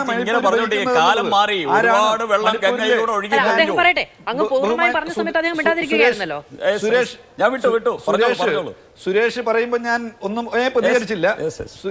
മണിപ്പൂർ എന്ന് പറയുന്ന ആ സംസ്ഥാനത്തിനകത്ത് ഇപ്പോഴും നടന്നുകൊണ്ടിരിക്കുന്ന കലാപങ്ങളുടെ ആഴവും പരപ്പും വിശദീകരിക്കേണ്ടതില്ല. ഈ രാജ്യത്തിന്റെ വിവിധ കോണുകളിൽ അഖിലാക്കുമാർ എത്രയെത്ര മനുഷ്യർ ഈ നരാധമ രാഷ്ട്രീയത്തിന്റെ, ഈ മതവർഗീയ രാഷ്ട്രീയത്തിന്റെ കൊലക്കത്തിക്കിരയായി മരിച്ചു വീണത് ഏറെയൊന്നും മുമ്പല്ലാതെയാണ്. ഗൗരി ലങ്കേഷിന്റെ ചോരയും നമ്മുടെ ഗോവിന്ദ് പൻസാരിയുടെ ചോരയും ഒക്കെ നമ്മുടെ മനസ്സിൽ ഇങ്ങനെ നിറഞ്ഞു നിൽക്കുകയാണ്. അതുകൊണ്ട് സമാധാനത്തിന്റെ വായ്ത്താരികൾ ദയവായി മതവർഗീയവാദികളോട് ഞങ്ങൾ പറയുന്നത് ഭരണത്തിന്റെ അധികാരമുണ്ട്. ന്യൂനപക്ഷ വോട്ട് സമാഹരണത്തിന് മതനിരപേക്ഷ ചേരി ഉപയോഗിച്ചു എന്നുള്ളതാണ് ബിജെപിയുടെ ഏറ്റവും പുതിയ ആരോപണം. അത് സമാധാനപരമായി അതിനൊരു പരിസമാപ്തി ഉണ്ടാക്കിയത് ബിജെപിയുടെ രാഷ്ട്രീയ വിജയമാണ് എന്ന്. ആ ആരോപണം മുഖവിലക്കെടുക്കാൻ പറ്റാത്തതാണ് എന്നുള്ളത് ഇന്ത്യൻ രാഷ്ട്രീയത്തെ അറിയുന്ന എല്ലാവർക്കും അറിയുന്നതാണ്. കാരണം ഇന്ത്യയിൽ രാമജന്മഭൂമി പ്രശ്നം ഉയർത്തിപ്പിടിച്ചുകൊണ്ട് വലിയ ക്യാമ്പയിൻ നടത്തി, രഥയാത്ര നടത്തി, കലാപങ്ങളുണ്ടാക്കി, അദ്വാനിയുടെ രഥയാത്രയെ അന്ന് തടഞ്ഞ വേളയിൽ ലാലു പ്രസാദ് യാദവിന്റെ ഗവൺമെന്റ് അന്ന് കാണിച്ചിട്ടുള്ള ചങ്കുറപ്പ് ഇതെല്ലാം ചരിത്രത്തിന്റെ ഭാഗമാണ്. VP സിംഗിന്റെ സർക്കാർ അന്ന് മതവർഗീയവാദികൾക്ക് എതിരായി എടുത്തിട്ടുള്ള തുടർ നിലപാടുകൾ, ലാലുവും മുലായം സിംഗ് യാദവ് ഉൾപ്പെടെയുള്ള ആളുകൾ അന്ന് നടത്തിയിട്ടുള്ള പ്രസ്താവനകൾ ചരിത്രത്തിന്റെ ഭാഗമായി, ചരിത്ര രേഖകളായി നമ്മുടെ മുമ്പിൽ നിൽക്കുകയാണ്. ഓർമ്മപ്പെടുത്തുന്ന കാര്യം, മതവർഗീയവാദികൾ എല്ലാ കാലത്തും സ്വീകരിക്കുന്ന ഒരു നിലപാടുണ്ട്. അത് നുണകളുടെ ആവർത്തനാണ്. ഹിറ്റ്ലർ ചെയ്തത് അവിടെ പാർലമെന്റിന്റെ മന്ദിരത്തിന് തീ കൊടുത്തിട്ട് അത് കമ്മ്യൂണിസ്റ്റുകാരെന്ന് വിളിച്ചു പറയായിരുന്നു. നരേന്ദ്രമോദിയുടെ ശിഷ്യഗണങ്ങൾ ചെയ്യാനിരിക്കുന്നതെല്ലാം മുസോളിനിയിൽ നിന്നും ഹിറ്റ്ലറിൽ നിന്നും പഠിച്ച പാഠങ്ങൾ മാത്രമായിരിക്കും ഇന്ത്യൻ പാർലമെന്റ് മന്ദിരത്തിൽ സമീപകാലത്തുണ്ടായിട്ടുള്ള സംഭവങ്ങളും അതിനോട് ചേർത്ത് കിട്ടാൻ പോകുന്ന ഭാഷ്യം ഇപ്പോൾ സുരേഷ് പറഞ്ഞ് അവസാനിപ്പിച്ചായിരിക്കും. അതാണ് ഞാൻ തുടക്കം മുതൽ പറയുന്നത്. ഇന്ത്യയുടെ രാഷ്ട്രീയം എന്തു സംസാരിക്കണം എന്ന് പറയുന്നതിനെ പറ്റി ബിജെപിക്ക് നടപ്പിലാക്കാൻ കഴിയുമെന്ന നല്ല ആത്മവിശ്വാസമുള്ള അജണ്ടകളുണ്ട്. ഇത്രയും കാലം രാമജന്മഭൂമിയിൽ ഇവിടെ ഒരു ക്ഷേത്രം ഉയർന്നു കഴിഞ്ഞിരിക്കുന്നു. ഇന്ത്യ സമാധാനം പ്രാപിച്ചിരിക്കുന്നു. തീർച്ചയായും അങ്ങയോടാണ്. പോയ കാലങ്ങളിൽ കലാപങ്ങൾക്ക് കാരണമായ പ്രശ്നം അവസാനിപ്പിച്ചിരിക്കുന്നു. അത് അവരുടെ രാഷ്ട്രീയ വിജയമാണ് എന്നുള്ളതാണ് അടുത്ത ലോക്സഭാ തെരഞ്ഞെടുപ്പിന് മുമ്പുള്ള അവരുടെ സ്റ്റേറ്റ്മെന്റ്. നിങ്ങൾ ഈ പറയുന്നതൊന്നും കേരളത്തിനപ്പുറത്ത് ആരും കേൾക്കില്ല. ഈ രാമക്ഷേത്രത്തിന്റെ ഉദ്ഘാടന ചടങ്ങ് എന്നുള്ളത് RSSന്റെ രാഷ്ട്രീയ ക്യാമ്പയിന്റെ ഭാഗമായിട്ട് ഒരുക്കുന്നതാണ് എന്ന് നമ്മൾ അറിയുന്നു. VHP ആണ് അതിന്റെ സംഭാവന സ്വീകരിച്ചിട്ടുള്ള ആളുകളിൽ ഒന്ന് എന്ന് കോൺഗ്രസിന്റെ നേതാവായിട്ടുള്ള ദിഗ്വിജയ് സിംഗ് തന്നെ പറഞ്ഞിട്ടുണ്ട്. അദ്ദേഹം 1,11,111 രൂപ രാമക്ഷേത്ര നിർമ്മാണത്തിന് ബാബരി മസ്ജിദ് പൊളിക്കാൻ പോയ ആളുകളുടെ കൈകളിലേക്ക് കൊടുത്തു. ആ കൊടുത്ത മനുഷ്യൻ പറഞ്ഞത് അത് ഏറ്റുവാങ്ങിയത് VHPയുടെ നേതാക്കന്മാരാണ് എന്നുള്ളതാണ്. മധ്യപ്രദേശിലെ കമൽനാഥ് 11 വെള്ളി ഇഷ്ടികകൾ ഞങ്ങൾ കൊടുത്തിട്ടുണ്ട് എന്ന് പറയുണ്ടായി. ഇങ്ങനെ പറഞ്ഞവരൊക്കെ ആരെയാണ് ഏൽപ്പിച്ചതെന്ന് നോക്കിക്കഴിഞ്ഞാൽ അതിന്റെ ചിത്രം വ്യക്തമാവുന്നതേ ഉള്ളൂ. അതുകൊണ്ട് RSSന്റെയും VHPയുടെയും രാഷ്ട്രീയം എന്താണ് എന്ന് നിങ്ങൾ നിരീക്ഷിക്കുക. കാശി മധുര ബാക്കി ഹേ എന്ന മുദ്രാവാക്യം ഉത്തരേന്ത്യയിലൊക്കെ ഇപ്പം മുഴങ്ങുന്നുണ്ടല്ലോ.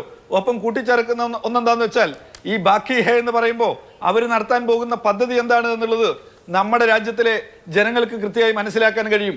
ഇപ്പോ BJPയുടെ അജണ്ടയുടെ പ്രചാരകരാരാണ്? നിങ്ങൾ ടൈംസ് നൗവിന്റെ ചർച്ച ശ്രദ്ധിക്കുക, അല്ലെങ്കിൽ NDTV ഉൾപ്പെടെയുള്ള മാധ്യമങ്ങളുടെ ചർച്ച ശ്രദ്ധിക്കുക. ഇവരൊക്കെ ഒരക്ഷരം പോലും BJPയുടെ സർക്കാരിനെതിരായിട്ട് സംസാരിക്കാൻ തയ്യാറാവുന്നില്ല. ഭയമാണ്, ഭയന്ന് നിൽക്കുന്ന, നിലവിളിക്കുന്ന മാധ്യമങ്ങളെയാണ് കാണുന്നത്. എന്തെങ്കിലും പ്രതികരിച്ചു കഴിഞ്ഞാൽ പ്രബീർ പുർക്കായസ്തിയുടെ അനുഭവം ഉണ്ടാവുന്ന ഈ മാധ്യമ വിശാരദന്മാരെല്ലാം പേടിക്കുകയാണ്.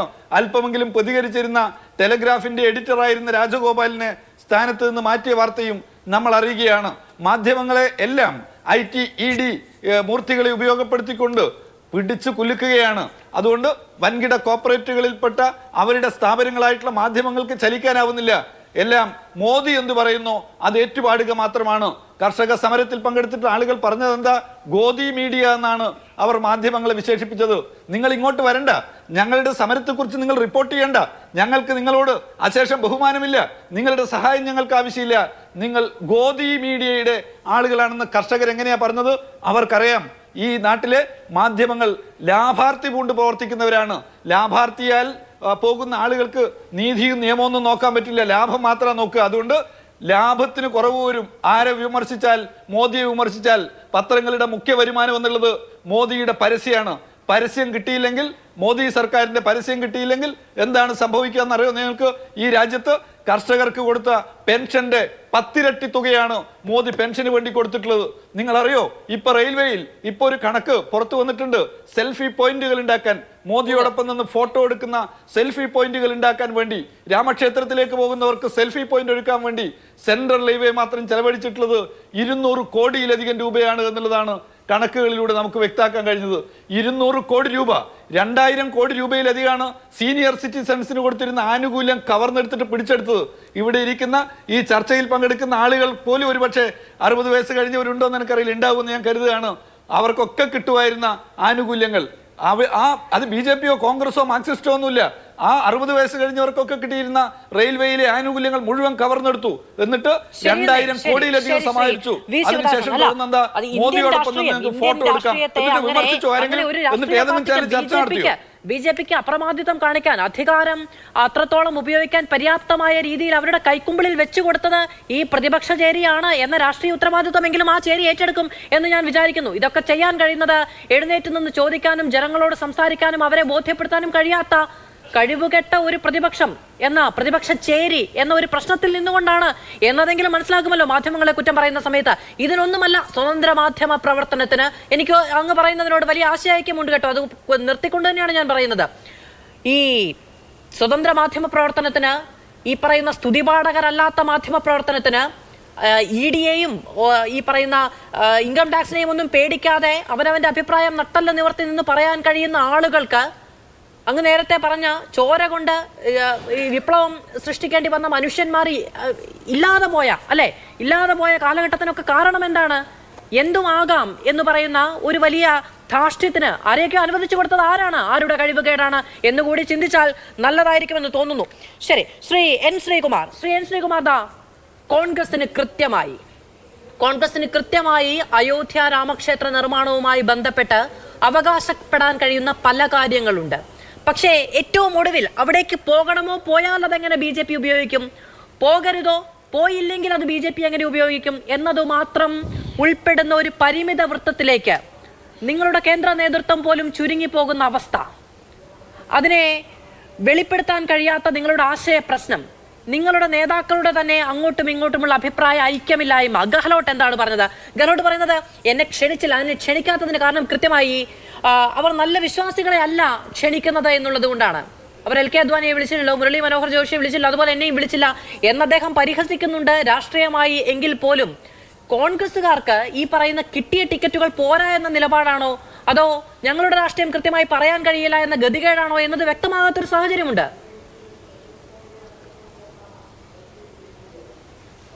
ശ്രീമതി മാധു, ഈ വിഷയം ആളിക്കത്തിക്കാൻ കോൺഗ്രസ് ഒരിക്കലും ആഗ്രഹിക്കുന്നില്ല. കാരണം എന്താണെന്ന് വെച്ചാൽ ഇത് BJPയുടെ ഒരു രാഷ്ട്രീയ ആയുധമാണ്. അതിൻ്റെ മൂർച്ച കഴിയാവുന്നത്ര കുറയ്ക്കാനേ കോൺഗ്രസ് ശ്രമിക്കുകയുള്ളൂ. കാരണം നിങ്ങൾ നോക്കൂ, അവിടെ പോകുന്നത് പ്രധാനമന്ത്രിയാണ്, രാഷ്ട്രത്തിൻ്റെ പ്രധാനമന്ത്രിയാണ് ഒരു ക്ഷേത്രത്തിൻ്റെ പ്രാണപ്രതിഷ്ഠാ ചടങ്ങിൽ പങ്കെടുക്കുന്നത്. അത് BJP ഒരു രാഷ്ട്രീയ ലക്ഷ്യമാക്കുമ്പോൾ അത് രാഷ്ട്രീയ ലക്ഷ്യമാക്കുന്നതിനെ ഞങ്ങൾ എതിർക്കുകയാണ് എന്ന് കാണിക്കേണ്ട ബാധ്യത കോൺഗ്രസിനുണ്ട്. അപ്പോൾ അതുകൊണ്ടാണ് കോൺഗ്രസ് ഇക്കാര്യത്തിൽ പെട്ടെന്നൊരു എടുക്കാതിരിക്കുന്നത്. ന്യൂനപക്ഷങ്ങൾ ആഗ്രഹിക്കുന്നതും അതാണ്. കോൺഗ്രസ് അവിടെ പോകണമെന്ന് തന്നെയാണ് ന്യൂനപക്ഷങ്ങളുടെ ആഗ്രഹം എന്ന് നിങ്ങൾക്ക് ഇത്രയും കാലമായിട്ട് മനസ്സിലായില്ലേ മാധു? ആ ഒരു ചിന്താഗതി ന്യൂനപക്ഷങ്ങൾക്കിടയിലുണ്ട്. ഇവിടെ നോക്കൂ, നാഗപൂരിലാണ് RSSൻ്റെ ആസ്ഥാനം.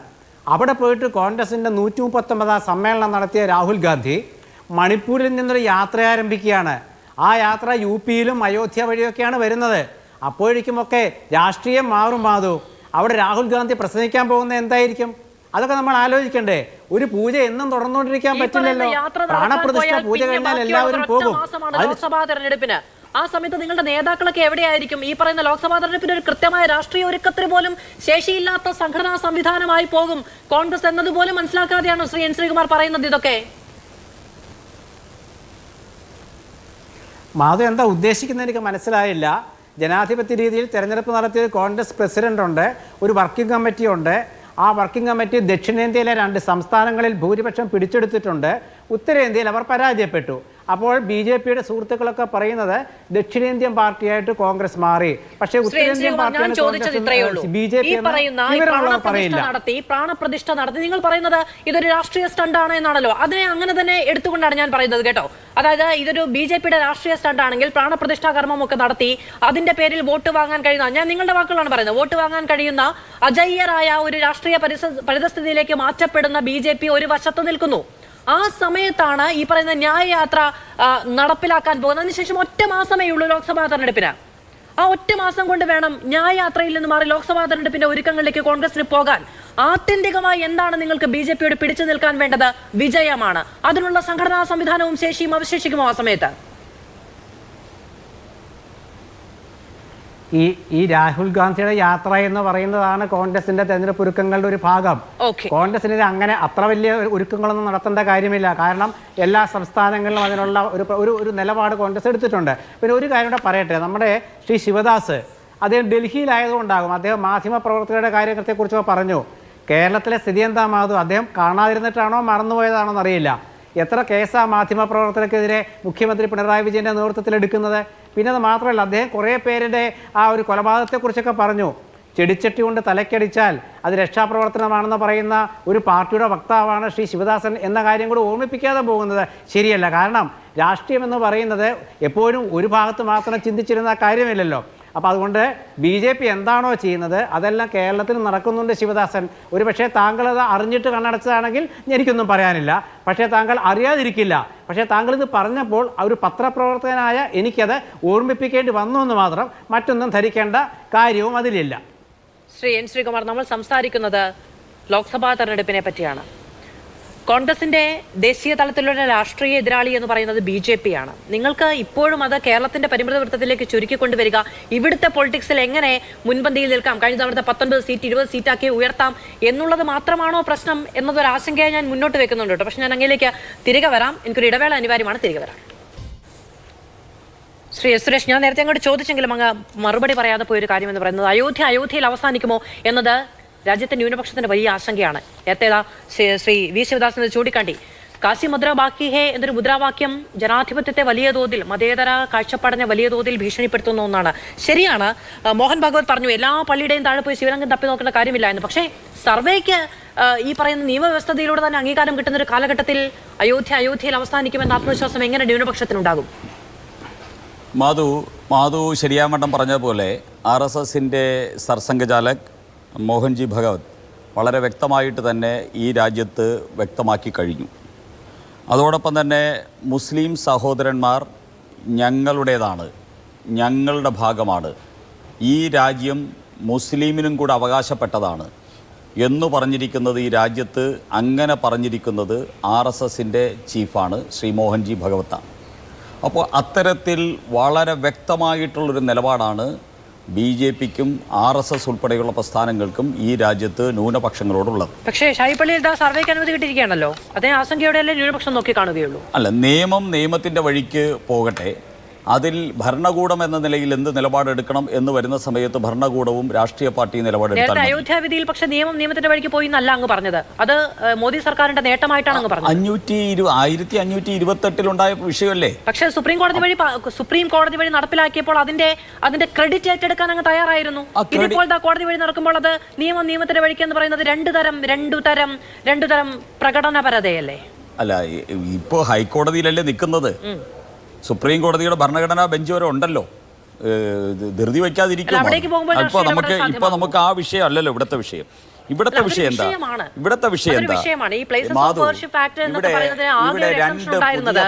ആകെ ഒരു എക്സംഷൻ ഉണ്ടായിരുന്നത് അയോധ്യയിലാണ്. പക്ഷേ അവിടെ എന്തൊക്കെയോ ബാക്കിയുണ്ട് എന്ന ഒരു മുദ്രാവാക്യം വലിയ തോതിൽ ഭീഷണിപ്പെടുത്തുമെന്നാണ് ഞാൻ പറയുന്നത്. ഒരു ബാക്കിയില്ല. നമ്മൾ ഇപ്പോൾ എടുത്ത ഞാൻ ഇവിടെ പറയാൻ ഉദ്ദേശിക്കുന്ന വേറെ എനിക്ക് അതിനുള്ള സമയം തരണം.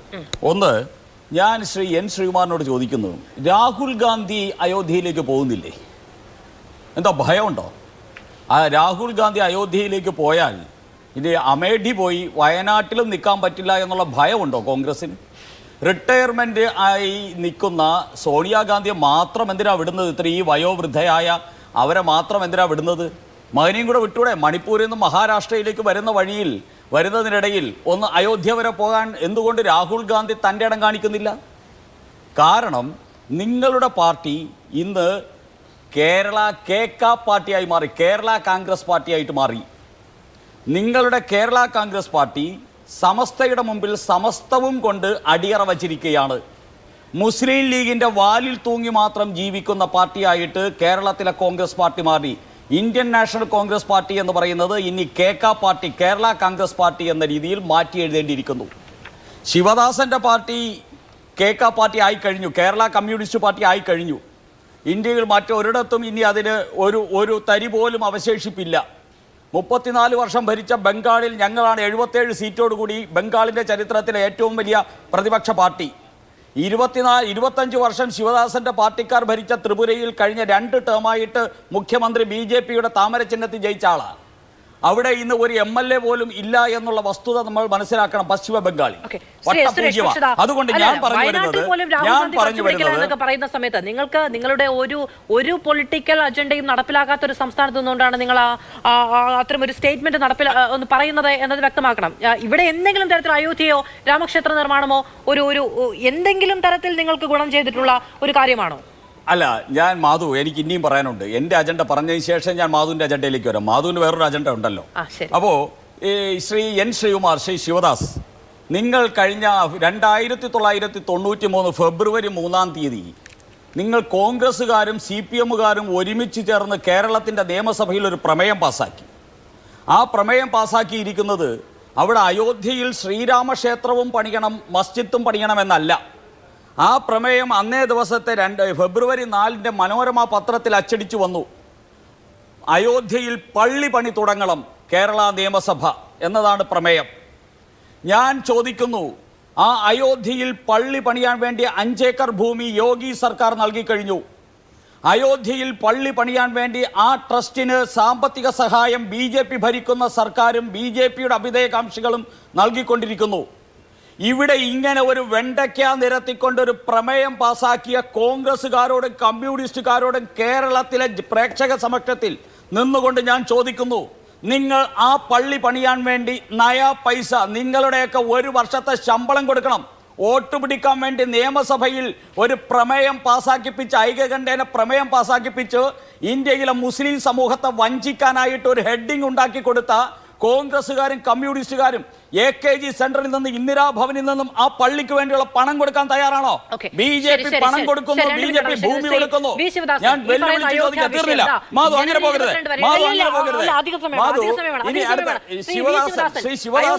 കേരളത്തിൽ വലിയ തോതിൽ ഉയർത്തിക്കൊണ്ടുവരാൻ ഈ ലോക്സഭാ തെരഞ്ഞെടുപ്പ് വർഷം BJPക്ക് കഴിയുമോ? രാഹുൽ ഗാന്ധിയുടെ വയനാട്ടിലെ സ്ഥാനാർത്ഥിത്വവും വിജയസാധ്യത പോലും ചോദ്യം ചെയ്യാൻ കഴിയുന്ന ഒരു വലിയ വിഷയമായ അയോധ്യക്ക് ഇവിടെ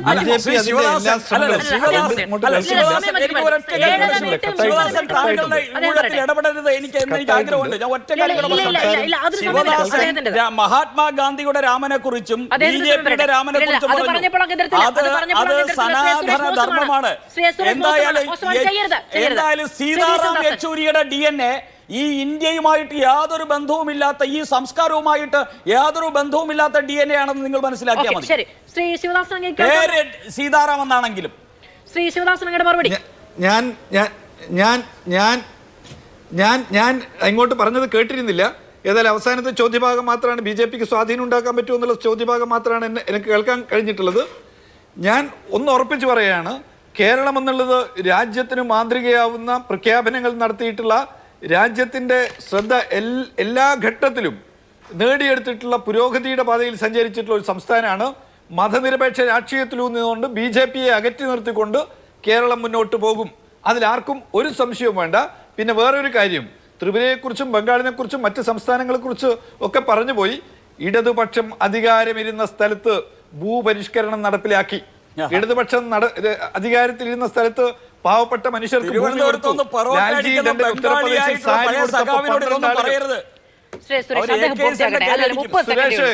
സുരേഷ്, മര്യാദ കാണിക്കുക സുരേഷ്, മര്യാദ കാണിക്കുക. ഇവിടെ എന്താണ് കേരളത്തിൽ ഭൂപരിഷ്കരണം നടപ്പിലാക്കി ലാൽജി ടണ്ടൻ എന്താ സാരി വിതരണ ഉത്തർപ്രദേശിൽ നടപ്പിലാക്കിയത്? സാരി വിതരണം നടത്തിയപ്പോൾ 12 ആളുകളെന്ന് കൊല ചെയ്യപ്പെട്ടു. തിക്കിലും തിരക്കിലും പെട്ടിട്ട് ഭൂമി കൊടുക്കാൻ എന്തേ തയ്യാറാവാത്തത്? നിങ്ങൾ വിഗ്രഹം പണിയുന്നതിനെ കുറിച്ച് ചർച്ച ചെയ്യുന്നു, ഞങ്ങൾ ആശുപത്രി പണിയുന്നതിനെ കുറിച്ച് കേരളത്തിൽ ചർച്ച ചെയ്യുന്നു. ഞങ്ങൾ എന്ത് ചർച്ച ചെയ്യുന്നു? ഞങ്ങൾ ഈ നാട്ടിൽ ജനങ്ങൾക്ക് തൊഴിൽ കൊടുക്കുന്ന തൊഴിൽ സംരംഭത്തെ കുറിച്ച് ചർച്ച ചെയ്യുന്നു. എന്നാൽ മോദിയുടെ കാലത്ത് പൂർത്തിയാവുകയാണ്. ജനുവരി 22 വരെയുള്ള ദിവസങ്ങളുണ്ട്. ഇന്ത്യ കേൾക്കാൻ പോകുന്ന രാഷ്ട്രീയ പ്രഖ്യാപനങ്ങൾ ഏറെയുണ്ടാകും. ഇത്രയും ദിവസം എന്ന് പറയുന്നത് ഒരു പുതിയ രാഷ്ട്രീയ ചർച്ച ഉയർത്തിക്കൊണ്ടുവരാൻ BJP-യെ സംബന്ധിച്ചിടത്തോളം കോൺഗ്രസിനെ സംബന്ധിച്ചിടത്തോളം ഒക്കെ അനുവദിക്കപ്പെട്ട വലിയ സമയമാണ്. എന്താണ് ഉണ്ടാവുക എന്നത് കാത്തിരിക്കുകയും ചെയ്യാം. വളരെയധികം നന്ദി പാനലിസ്റ്റുകൾക്കും പ്രേക്ഷകർക്കും.